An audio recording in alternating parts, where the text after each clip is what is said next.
नमस्कार, मैं हूं राजेश सिंह और आप देख रहे हैं स्पॉटलाइट। स्पॉटलाइट के आज के एपिसोड में हम 5G की बात करेंगे। 5G स्पेक्ट्रम की नीलामी खत्म हो चुकी है। 5G सर्विसेज भी बहुत जल्द लॉन्च हो जाएगी, लेकिन क्या इससे हमारी प्रॉब्लम्स खत्म हो जाएगी? आने वाले दिनों में क्या हमें हाई स्पीड के डाटा मिलेंगे? क्या कॉल ड्रॉप्स खत्म हो जाएंगे? साथ ही साथ सरकार ने BSNL को भी 4G स्पेक्ट्रम अलॉट किया और एक रिवाइवल पैकेज भी दिया है। क्या BSNL फिर 4G 5G के साथ कंपीट कर पाएगी? ऐसे बहुत सारे सवाल हमारे दिमाग में हैं। आज के एपिसोड में इन सारे मुद्दों पर बात करेंगे, लेकिन उससे पहले देखते हैं ये खास रिपोर्ट।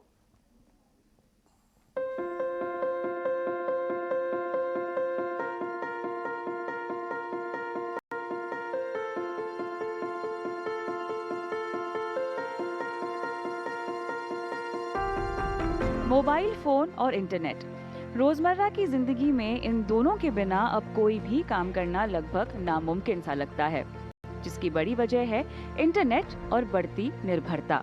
आज के वक्त में डिजिटल पेमेंट्स, गैजेट्स और सोशल मीडिया का तेजी से बढ़ता चलन और इन सबके बीच अब जल्द ही इंटरनेट की दुनिया में 5G यानी 5वीं जनरेशन भी भारत में एंट्री के लिए तैयार है। टेलीकॉम की दुनिया में ये टर्म इस वक्त सुर्खियों में बना हुआ है। 5G, जिसे 5वीं पीढ़ी भी कहा जा रहा है, इसके आने से आपकी दुनिया पूरी तरह से बदल जाएगी। लंबे इंतजार के बाद आखिरकार 5G स्पेक्ट्रम नीलामी खत्म हो चुकी है। इस नीलामी के बाद दो सबसे बड़ी टेलीकॉम कंपनी एयरटेल और जियो बहुत जल्द ही 5G सर्विस की शुरुआत करने जा रही हैं। एयरटेल ने एरिक्सन, नोकिया और सैमसंग के साथ इक्विपमेंट और टेक्नोलॉजी के लिए एग्रीमेंट भी साइन किया है। दूसरी ओर जियो भी 5G नेटवर्क सर्विस लॉन्च करने के लिए तैयार है। 5G लागू होने के बाद टेलीकॉम सेक्टर की दुनिया ही बदल जाएगी। एक अनुमान के मुताबिक 5G की स्पीड 4G से 10 गुना ज्यादा होगी। माना यह जा रहा है कि 5G आने के बाद व्यवसाय खुद चलेंगे, ऑटोमेशन बढ़ जाएगा, ई मेडिसिन, ई सर्जरी, शिक्षा क्षेत्र और कृषि क्षेत्र को जबरदस्त फायदा होगा। 5G सेवा के लॉन्च होने से डिजिटल क्रांति का नया आयाम मिलेगा। वहीं इंटरनेट ऑफ थिंग्स और औद्योगिक IoT और रोबोटिक्स की तकनीक भी आगे बढ़ेगी। इससे देश की अर्थव्यवस्था को भी मुनाफा होगा। इसके अलावा ई गवर्नेंस का विस्तार होगा। ई कॉमर्स, स्वास्थ्य केंद्र, दुकानदार, स्कूल, कॉलेज और यहाँ तक कि किसान भी इसका भरपूर फायदा उठा पाएंगे। कोरोना काल में जिस तरह से इंटरनेट पर सभी की निर्भरता में बढ़ोतरी हुई है, उसको देखते हुए 5G आने के बाद ये हर शख्स के जीवन को बेहतर और सरल बनाने में मदद करेगा। 5G टेक्नोलॉजी से virtual reality, cloud gaming, smart city के लिए भी नए रास्ते खुलेंगे। वहीं ड्राइवरलेस कार की संभावना इसके जरिए पूरी हो सकेगी। एक फिल्म को डाउनलोड करने में 4G नेटवर्क पर जहां 6 मिनट लगते थे, 5G नेटवर्क पर उसे डाउनलोड करने में 20 सेकंड लगेंगे। 5G नेटवर्क पर मशीनें नया अवतार ले लेंगी। सरकार की ओर से गठित एक पैनल की रिपोर्ट के मुताबिक 5G से 2035 तक भारत में $1 लाख करोड़ की आर्थिक गतिविधि बढ़ेगी। एरिक्सन की एक रिपोर्ट के मुताबिक भारत में 5G से 2026 तक $27 अरब से अधिक के राजस्व की संभावना है। वहीं 2026 तक दुनिया भर में 3.5 अरब 5G कनेक्शन होंगे, जबकि भारत में इनकी संख्या 35 करोड़ तक पहुंच जाएगी। टेलीकॉम कंपनियां 5G सर्विसेज को लॉन्च करने की तैयारी कर रही हैं। देश में कई जगहों पर लाइव डेमोन्स्ट्रेशन किया जा रहा है। एयरटेल और जियो इसी महीने सर्विसेज लॉन्च करने का ऐलान कर चुकी हैं। हालांकि शुरुआत मेट्रो और बड़े शहरों से होगी और आने वाले 2-3 साल में ये गांव तक पहुंचेगी। तब इसके असली फायदे महसूस होंगे, जिसका असर ये होगा कि लोगों के जीने का अंदाज ही बदल जाएगा। ET नाउ स्वदेश। और इन सभी मुद्दों पर बात करने के लिए हमारे साथ दो खास मेहमान जुड़ गए हैं। संजय कपूर, जो कि टेलीकॉम एक्सपर्ट हैं और वो एयरटेल के CEO भी रह चुके हैं, और राजासी मुरकुटे, जो कि डायरेक्टर है केयरफ्री के। तो आप दोनों का बहुत बहुत स्वागत है ET नाउ स्वदेश पे। संजय, सबसे पहले हम आपके पास आना चाहेंगे। सबसे पहला क्वेश्चन तो यही हो रहा है कि ये कहा जा रहा है, सेंटर अपनी पीठ थपथपा रही है कि 1.5 लाख करोड़ का जो बिड आया है वो एक बड़ा सक्सेस है 5G के लिए। लेकिन अगर हम देखें कि 40 या 42 जो भी राउंड हुए हैं, उस राउंड में अगर एक स्पेक्ट्रम बैंड को छोड़ दें तो बाकी सारे स्पेक्ट्रम बैंड में रिजर्व प्राइस पे ही बिड हुई है। तो क्या इसे एक बहुत बड़ा सक्सेस माना जाए? सबसे पहले मेरा नमस्कार सब श्रोताओं को और आपको। एब्सोल्युटली जो आज बात चल रही है वो ये है कि क्या सरकार ने अपना ऑब्जेक्टिव अचीव किया है जो स्पेक्ट्रम को बेचने का था और उससे कलेक्शंस बढ़ाने का था इवेंचुअली। तो आई थिंक सरकार बिल्कुल सफल हुई है अपने कार्य में। और उसका मेन रीज़न ये भी था कि 5G एक ऐसी टेक्नोलॉजी है जिससे कम से कम लीडर्स रूबरू होना चाहते थे और उससे दूर नहीं रहना चाहते थे, और उनको पता है कि अगर आप सीरियसली परफॉर्म करना चाहते हैं फ्यूचर में तो 5G का जो स्पेक्ट्रम है वो जीतना और उसको हासिल करना बहुत ज़रूरी है। बट मेरी राय ये है कि अल्टीमेटली गवर्नमेंट विनर हो ये ऑब्जेक्टिव नहीं हो सकता, कंज्यूमर विनर हो ये ऑब्जेक्टिव होना चाहिए।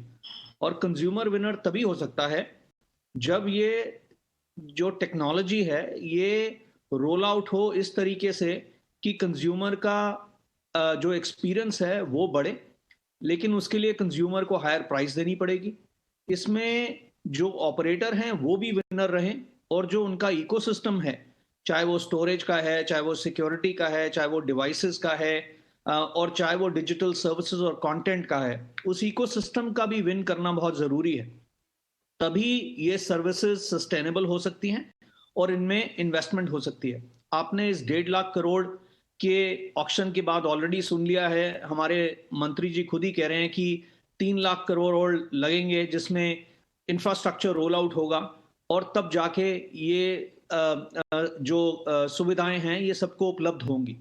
अगर ये सच है तो ये तभी सस्टेनेबल हो सकता है जब कंज्यूमर विनर हो और सारा इकोसिस्टम विनर हो, सिर्फ सरकार विनर नहीं हो। अभी सरकार विनर है बट मैं उम्मीद रखता हूं कि इसमें सब विनर होंगे और अल्टीमेटली जो ऑपरेटर्स हैं उनको उनकी प्राइस मिलेगी ताकि वो अच्छी सर्विसेज आपको उपलब्ध करा सके। अनलाइक अर्लियर टेक्नोलॉजीज जो आप यूज टू हैं 4G 3G, जब हमने ये वाली सर्विसेज रोल आउट करी थी तो पहले नेटवर्क्स बनाए थे और फिर कस्टमर्स ढूंढे थे। 5G में अनफॉर्चुनेटली ऐसा नहीं होता। 5G 3 पिलर्स के दम पे मार्केट में जाता है। एक हाई स्पीड जो जिसकी आपने बहुत बात करी, पर वो सिर्फ एक पिलर है। 2 पिलर और हैं जो internet of things, which means अगर बहुत सारे डिवाइसेज हो, millions of devices in a very concentrated area, उसको डील करने की क्षमता 5G में है, 4G में नहीं है। और तीसरा लो लेटेंसी, आपने उसकी बात करी टू से driverless cars, autonomous cars, video streaming on gamings all across the globe, ये सब पॉसिबल है उस लो लेटेंसी की वजह से। तो ये 3 पिलर्स हैं। जब तक वो इंटरनेट ऑफ थिंग्स और लो लेटेंसी की यूज केसेस नहीं बनेंगे और जब तक उस यूज के लिए केसेस के लिए जो उपभोक्ता हैं वो दाम नहीं चुकाएंगे, तब तक वो सर्विसेज कभी भी पॉसिबल नहीं होंगी। तो इसमें बहुत सारी सर्विसेज एंटरप्राइज ग्रेड सर्विसेज हैं और वो यूज केसेस डेवलप होंगे। आज क्या यूज केसेस हैं जो कल लॉन्च हो सकते हैं, जो वायबल हैं? मेरे को ऐसी उम्मीद नहीं है। ऑलरेडी 200 ऑपरेटर्स ग्लोब में लॉन्च कर चुके हैं 5G सर्विसेज। सबके जो उपभोक्ता हैं उनको फायदा हुआ है क्योंकि उनका एक्सपीरियंस बढ़ता है। बट क्या ऑपरेटर्स को एडिशनल रेवेन्यूज प्राप्त हुए हैं? तो I think the jury still out on that, because अभी वो रोल आउट्स चल रहे हैं और इतनी रेवेन्यू में इजाफा नहीं हुआ है कि ऑपरेटर्स के लिए विन विन बना है अभी। Of course in the long run 5G ना करना, 6G ना करना।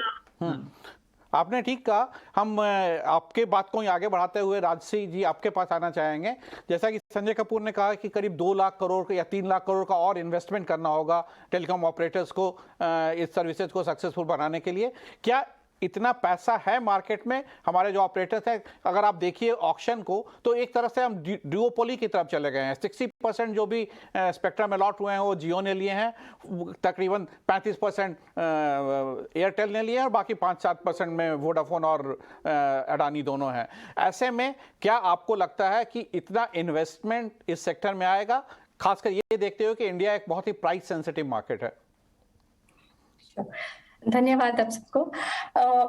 आपका बात बिल्कुल सही है। ये जो अभी इन्वेस्टमेंट्स और जो 5G का ऑक्शन हुआ है, हमने देखा कि पहले तो गवर्नमेंट इसके पीछे में इसको प्रोत्साहन देने में काफी उन्होंने मदद की, जो रिफॉर्म्स लाए थे, जिस वजह से जो ऑक्शंस पिछले 2 साल के इतने सक्सेसफुल एक तरीके से अगर माना जाए तो वो नहीं थे, जो इस साल बहुत ही अच्छे तरीके से पार्टिसिपेशन हुआ है। तो इन्वेस्टमेंट्स की अगर हम बात करें तो डेफिनेटली जो 3 लाख करोड़ जो इन्वेस्टमेंट का फिगर बताया है, this is over and above जो स्पेक्ट्रम ऑक्शंस की खर्चे हो रहे हैं। आज के तारीख में टीएसपीज जिन्होंने सबसे ज्यादा परसेंटेज में इस चीज में भाग लिया है, देखा जाए तो उनकी फाइनेंशियल हेल्थ काफी अच्छी है। साथ में बैंक्स का भी जो एपिटाइट है अगर हम देखें तो, क्योंकि उन्होंने उनसे भी बैंक गारंटीज और वो सब चीजें लिमिट्स उन्होंने फ्री किए थे रिफॉर्म्स के आने के बाद में। तो उस दौरान अगर हम अभी देखें तो ये इन्वेस्टमेंट के लिए एपेटाइट तो टीएसपीज के पास में भी है, और हम मानते हैं कि बैंकिंग फ्रेटर्निटी में भी इस बारे उपलब्ध है। बट इम्पॉर्टेंट ये होगा कि इसको रोल आउट होने में थोड़ा टाइम तो जाएगा। तो सक्सेस जो हम टैरिफ हाइक्स की हम बात कर रहे हैं, जो एक्सेप्टेंस की बात कर रहे हैं, पिछले दोनों बार कंज्यूमर्स ने भी एक्सेप्ट किया है जो भी टैरिफ हाइक्स हुए थे, और टीएसपीज को उस चीज से फायदा भी हुआ था। अब जो ये नया जो एक्सपीरियंस आएगा इस क्वालिटी लेवल सर्विस से, उनको जो फायदा होगा, नए अपॉर्चुनिटीज जो आएंगे, जो एलाइड रेवेन्यूज होंगे, उसमें हमें लगता है कि थोड़ा वक्त जाएगा। May be by next year that should be more visible.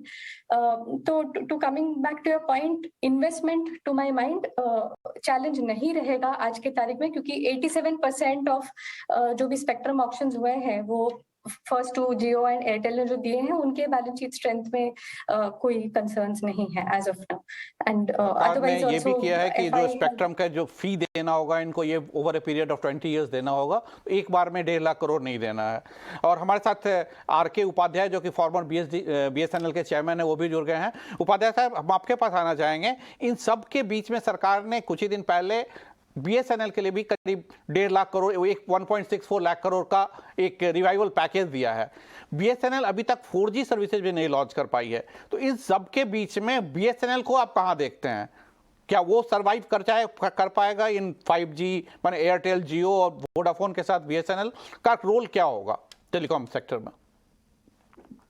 नहीं, आपका प्रश्न जी 1.64 लाख करोड़ जो सरकार ने अभी रिसेंटली अनाउंस किया है पैकेज बीएसएनएल के रिवाइवल के लिए, इसको इस परिप्रेक्ष्य में देखिए कि इसके पहले लगभग 1.5 वर्ष पहले भी कुछ पैकेज अनाउंस हुआ था, और उसमें वो बेसिकली जो है वीआरएस के लिए इस्तेमाल किया गया। बीएसएनएल की शुरू से जो समस्याएं रही हैं उनमें से एक प्रमुख समस्या यह रही है कि उनके पास बहुत ज्यादा एम्प्लॉइज थे जो कि बदलती हुई टेक्नोलॉजी और कंपटीशन के लिए सर्वथा अनुपयुक्त थे। इनफैक्ट कभी बीएसएनएल को कॉर्पोरेशन बनाने के वक्त में कभी ये स्टडी की ही नहीं गई कि उन्हें कॉर्पोरेशन बनने के बाद और मोबाइल तकनीक आने के बाद, मोबाइल सेवाएं आने के बाद कितने एम्प्लॉइज की आवश्यकता होगी। हुआ क्या कि जितने भी कर्मचारी अधिकारी थे उस वक्त के डिपार्टमेंट ऑफ टेलीकम्युनिकेशंस में 30 अक्टूबर 2000 को वो सारे के सारे लॉक स्टॉक बैरल इनको ट्रांसफर कर दिए गए, और स्थिति ये आ गई कि अन्य खर्चों को देखते हुए 3G के स्पेक्ट्रम के ऑप्शन के वक्त में इनसे पूछा नहीं गया कि आपको ऑप्शन में पार्टिसिपेट नहीं करने दिया गया, और कुछ स्पेक्ट्रम इनको अपनी तरफ से ही एलोकेट सरकार ने कर दिया और बोला कि जो भी इसका प्राइस होगा based on the would be option वो आपको देना पड़ेगा। तो उसके चलते इनके रिजर्व निकल गए। तो इम्प्लॉइज की समस्या जो शुरू में ये करीब कॉर्पोरेशन बनने के 7-8 साल तक तो झेलते रहे, लेकिन उसके पश्चात ये असंभव हो गया कि वो अपने कर्मचारियों का बोझ उठा पाए। और जब कॉर्पोरेशन बना था उस वक्त 5 लाख कर्मचारी थे, और घटते घटते 2010-11 तक वो 2.5 लाख के आसपास रह गए थे, वो भी बहुत ज्यादा था। वो इससे देखा जाए कि जो अन्य कंपटीटर्स थे वो अपने टॉप लाइन का 6 से 7% खर्च करते थे अपने एम्प्लॉइज के कंपनसेशन में, और जबकि बीएसएनएल के लिए वो फिगर 52-53% हुआ करती थी। तो 1 वर्ष 1.5 वर्ष पहले जो वीआरएस लाया गया वो बहुत अच्छा कदम था, बहुत ही डिलेटेड था लेकिन अच्छा कदम था। उसके चलते ये हुआ कि इस वक्त बीएसएनएल के पास करीब 62,000 कर्मचारी बचे हैं, और जिनकी सैलरीज इत्यादि वो सुचारू रूप से दे पा रहे हैं। तो सर्विसेज ये की जो बात करें, अभी बीएसएनएल की 1.64 लाख फाइनेंशियल करोड़ हेल्थ का तो सुधर जाएगा, सर्विसेज वो किस टाइप की देगी? क्या 4G सर्विसेज की उतनी डिमांड रहेगी? क्या आपको लगता है टायर 2 टायर 3 सिटीज में 4G डिमांड रहेगी? और बीएसएनएल अपने आप को, भारत बहुत बड़ा मार्केट है, वहां पे सर्वाइव कर पाएगा अगले कुछ सालों में? जी, मैं यही कहना चाह रहा हूँ कि जो 1.64 लाख करोड़ का पैकेज है, इसको उस लाइट में देखा जाए कि उनके पास इस वक्त में अपने वो एम्प्लॉइज की समस्या से काफी हद तक निपट चुके हैं। इसलिए उनको यह जो पैसा मिल रहा है, या ये पैसा जो स्पेक्ट्रम के रूप में, उसकी ऊपर जो कर है जीएसटी इत्यादि, उसके रूप में है, कुछ बैंकों की सोवरेन गारंटी दी जा रही ताकि वह अपने प्रोजेक्ट्स को चलाने के लिए, अपने कैपिटल रिक्वायरमेंट के लिए, कैपेक्स रिक्वायरमेंट के बैंकों से पैसा ले पावे। इन सब के बीच में एक बात कहना बहुत आवश्यक समझूंगा कि अनकम्पेयर टू अदर टेलीकॉम ऑपरेटर्स, इस वक्त बीएसएनएल की बैलेंस शीट सबसे मिनिमम लीवरेज है। मींस कि उनके जो लोन इत्यादि है वो बहुत ही कम है, नहीं के बराबर है।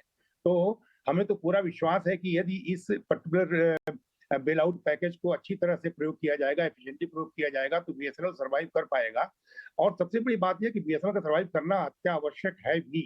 पूरे देश के हित में, कंज्यूमर्स के हित में, इंडस्ट्री के हित में ये आवश्यक है, क्योंकि जैसा अभी पूर्व वक्ताओं ने बताया कि डुओपोली की तरफ हम बढ़ रहे हैं और स्पेक्ट्रम एलोकेशन भी इस बात को इंगित करता है। वह डुओपोली सबसे किसी के हित में नहीं है, लेकिन कंज्यूमर के हित में तो कतई नहीं है।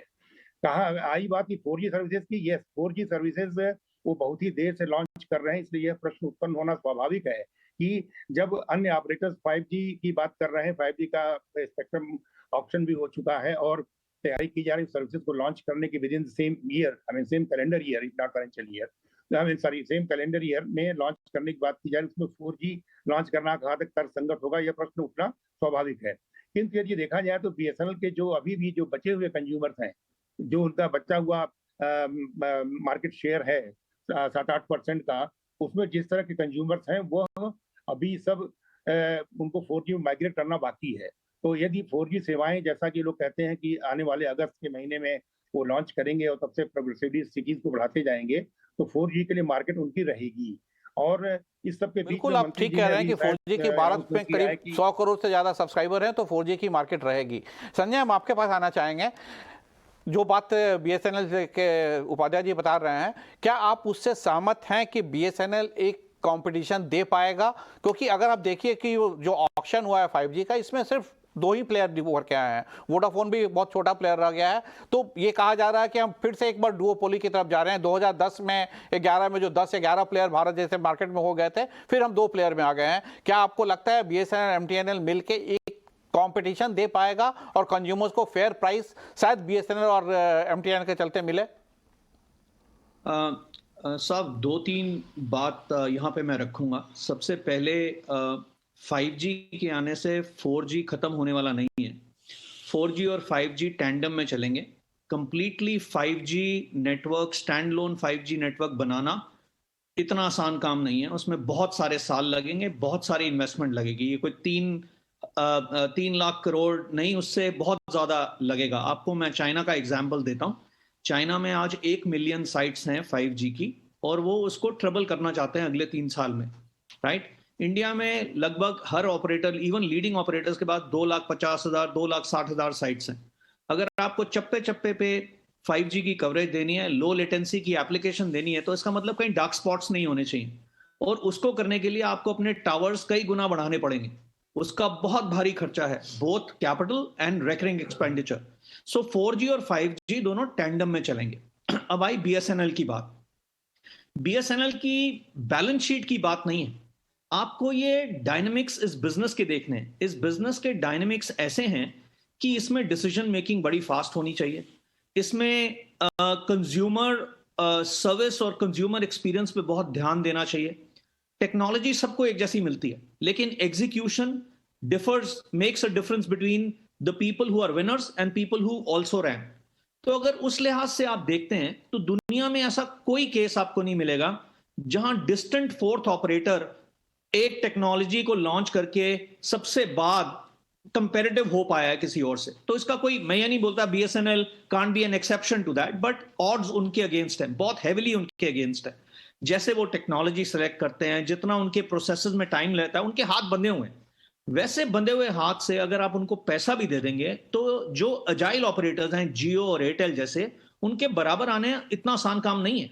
और इंडिया डुओपली नहीं है, आज इंडिया ओलिगोपली है, लेकिन ओलिगोपली में ऐसा स्ट्रक्चर बना है कि 2 ऑपरेटर्स ने इतनी लीड ले ली है कि जो तीसरा और चौथा ऑपरेटर है, अगर वो सर्वाइव भी करते हैं तो वो बहुत डिस्टेंट फोर्थ ऑपरेटर हो जाते हैं और थर्ड ऑपरेटर हो जाते हैं।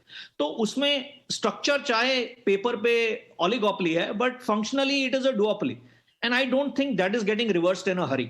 एक के पास पैसा नहीं है, दूसरे के पास एजिलिटी नहीं है to compete with these guys, and distance बहुत ज्यादा बढ़ गया है। वो इतनी आगे निकल गए हैं, 80% शेयर उन दोनों ने ले लिया मार्केट का, और वो टेक्नोलॉजी पे आपने देखा कैसे इन्वेस्ट कर दिया। जब तक ये 4G रोल आउट करेंगे वो 6G की बात कर रहे होंगे, तो ये वाली टेक्नोलॉजी 4-5 साल में हम 6G की बात कर रहे होंगे। उन्होंने इंफ्रास्ट्रक्चर खड़ा कर दिया होगा, इन्होंने कैचअप गेम खेलना है। कैचअप गेम खेलने से कोई मार्केट लीडर नहीं बनाया आज तक, इतना आसान नहीं है। तो मतलब ऑड्स उनके अगेंस्ट बहुत हेवीली स्टैक्ड हैं, despite of government putting in money. It's not easy to compete with these two giants who've learned the game and are ahead of everybody else. मैं उनको अपना गुड विशेस देता हूं। मैं also Upadhyay साहब से 100% एग्री करता हूं कि डुओपली होना कंज्यूमर के हित में नहीं है। कंज्यूमर को चॉइस डुओपली से नहीं मिलने वाली, ये हमने दुनिया भर के मार्केट्स में देख लिया। मुझे याद है जब 97-96 में जब MTNL एंट्री करना चाहता था, RS सोधी उस समय टेलीकॉम TRAI के चेयरमैन होते थे और राजगोपालन होते थे, CMD होते थे MTNL के।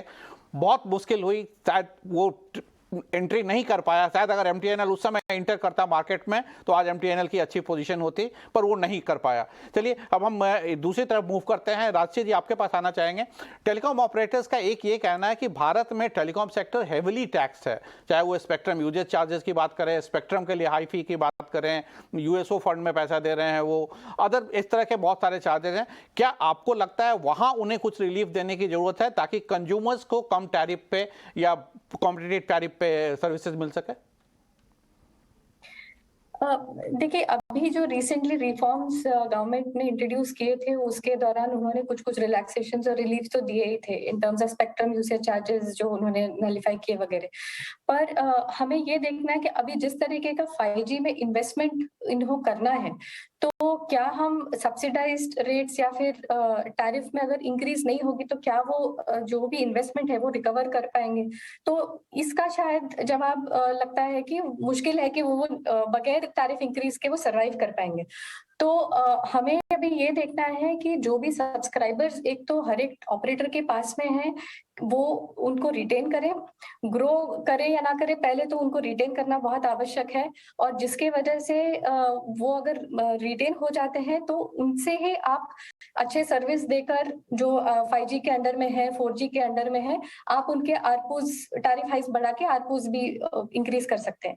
तो हमें लगता है कि अभी फिलहाल टैक्स रिलेटेड जो एस्पेक्ट्स है गवर्नमेंट अभी एक एक करके कुछ इंट्रोड्यूस कर रही है रिलीफ मेजर्स। इमीडिएटली इवन अगर उस दिशा में अगर उनकी जो सोच है वो अगर नहीं भी हो या फिर वो कुछ इमीडिएट कुछ रिलीफ ना भी दें इन टर्म्स ऑफ टैक्स, इस टाइम में ये इतना इम्पोर्टेंट नहीं रहेगा क्योंकि 5G ऑक्शन के थ्रू उनको एक लेग अप मिलेगा और इन्वेस्टमेंट्स तो वो कर ही पाएंगे इस दिशा में।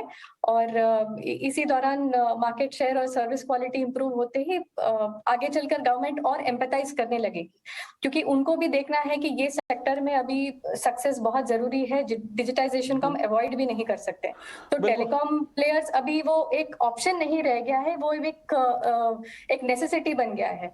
तो अभी एक लेवल का रिलीफ मेजर्स आए, देखते हैं हाउ ये TSPs अभी परफॉर्म कर पाते हैं इस अपॉर्चुनिटी में, उसके बाद शायद गवर्नमेंट नेक्स्ट स्टेप उठाए उस दिशा में। बिल्कुल संजय, अभी हम अगर 5G की बात करें तो जैसा कि आपने कहा इंटरनेट ऑफ थिंग्स आनी है, टेली सर्जरी की बातें हो रही हैं, ड्राइवरलेस कार की बातें हो रही हैं। अगर आप टेलीकॉम सेक्टर को अच्छे से ट्रैक करते हैं, भारत के परिप्रेक्ष्य में अगर हम देखें तो ये सारी सर्विसेज भारत में आने में अभी कितना टाइम लगेगा? सर्विसेज तो वो बोल रहे हैं कि अगले 2 महीने में, अक्टूबर में या सितंबर में लॉन्च कर देंगे, लेकिन अगर हम टेली सर्जरी की बात करें, इंटरनेट ऑफ थिंग्स की बात करें या ड्राइवरलेस कार की बात करें तो ये सब आने में कितना वक्त लगेगा?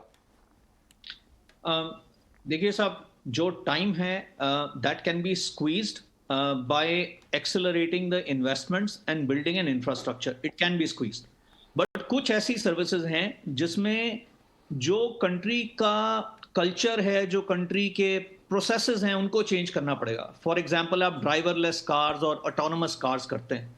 जिस कंट्री में आप ऑपोजिट साइड से ट्रैफिक आता है, जहां एनिमल्स सड़क पे आ जाते हैं, जहां discipline of a right turn is कि वो जो एक्सट्रीम लेफ्ट पे खड़ा होता है वो राइट पे टर्न हो जाता है, ऐसी कंट्री में ऑटोनोमस कार्स और driverless cars are not contingent to technology, they are contingent to the behaviour of the people who are on road. And वो चेंज करना कितना टाइम लगेगा, इसका जवाब मैं नहीं दे सकता। ये सख्ती से चेंज होगा, ये उन कंट्रीज में पॉसिबल है जहां डिसिप्लिन है। अब आते हैं दूसरी बात पे, इंटरनेट ऑफ थिंग्स एक्सेट्रा। मैं आपको एग्जांपल देता हूं। आज आप बोलते हैं कि मेरे पास सिग्नल नहीं है, तो आप किसी को बोलते हैं अच्छा 1 मिनट वेट करो, मैं दूसरे कमरे में जाता हूं, वहां पे सिग्नल आता है, या मैं बैल्कनी में जाता हूं, वहां सिग्नल आता है। ये पॉसिबल है जब ह्यूमन बीइंग मूव अराउंड करता है, जब आपके पास इंटरनेट ऑफ थिंग्स हैं, जब मशीन के अंदर आपने सिम डाला हुआ है, आप मशीन को थोड़ी बैल्कनी में ले जाओगे या दूसरे कमरे में ले जाओगे, सिग्नल को वहां आना पड़ेगा। तो इसलिए डेंसिफिकेशन ऑफ द नेटवर्क और हर जगह साइट, हर जगह कवरेज, ये होना जरूरी है। फिर आप बोलते हैं लेटेंसी, इसका मतलब जो मैं कर रहा हूं ये मिली सेकेंड्स में होना चाहिए, सेंसर से बात करना चाहिए। अगर वो पॉसिबल है तो तभी पॉसिबल है जब डार्क स्पॉट्स खत्म हो जाएं, which means again the network has to become a lot deeper, lot more efficient, and the analytics and other tools on the network have to perform much better. उसके लिए investment चाहिए, उसके लिए time चाहिए। क्या इंडिया ये सब चीजें कर सकता है? बिल्कुल कर सकता है, लेकिन कुछ ऐसी चीजें हैं जो कल्चरल चेंजेस हैं जिसमें ज्यादा वक्त लगेगा और हो सकता है कभी ना हो, मतलब हमारे टाइम में ना हो, उसके बाद हो शायद, बट बहुत कुछ इसमें इंडिया में हो सकता है। इन्वेस्टमेंट की बात है, जैसे जैसे इन्वेस्टमेंट बढ़ती जाएगी, जैसे जैसे डिवाइसेस बढ़ते जाएंगे, जैसे जैसे ये सर्विसेज अपने आप को पे करने लगेंगे, बिकॉज समबडी हैज टू पे for them, either like my colleague said, either somebody subsidizes it or the consumer pays for it. जब तक कंज्यूमर पे नहीं करेगा, उन मार्केट्स में जहां $10, $20, $30 आरपू है, वो भी 5G में इंक्रीमेंटल रेवेन्यूज लाने में स्ट्रगल कर रहे हैं। तो इंडिया तो $2 से स्टार्ट हो रहा है। तो India will have to go up, climb the ladder, because ये टेक्नोलॉजीज जो 10 साल चलती थी अब सिर्फ 5 साल चलती हैं, राइट? 5 साल में आप दूसरी टेक्नोलॉजी, अगर मैंने 5 साल में सारी कॉस्ट रिकवर नहीं करी तो नेक्स्ट टेक्नोलॉजी कैसे लगाऊंगा? बिल्कुल, आप बिल्कुल ठीक कह रहे हैं। तो भारत में 5G टेक्नोलॉजी लॉन्च हो जाएगी, 6G की बात होने लगी है अब, लेकिन वो कब तक सर्विसेज हमें मिलेगी? क्या हमें सिर्फ बड़े शहरों या मेट्रो शहरों में वो सर्विसेज शुरुआत में मिलेगी? छोटे शहरों तक जाने में उसे काफ़ी वक्त लगेगा।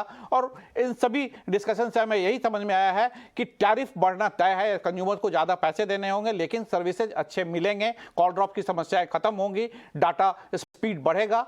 तो आज के इस एपिसोड के लिए हमारे पास इतना ही वक्त था। आप सभी मेहमानों को बहुत बहुत धन्यवाद। अगले सप्ताह एक नए टॉपिक के साथ हम स्पॉटलाइट में मिलेंगे, तब तक के लिए नमस्कार।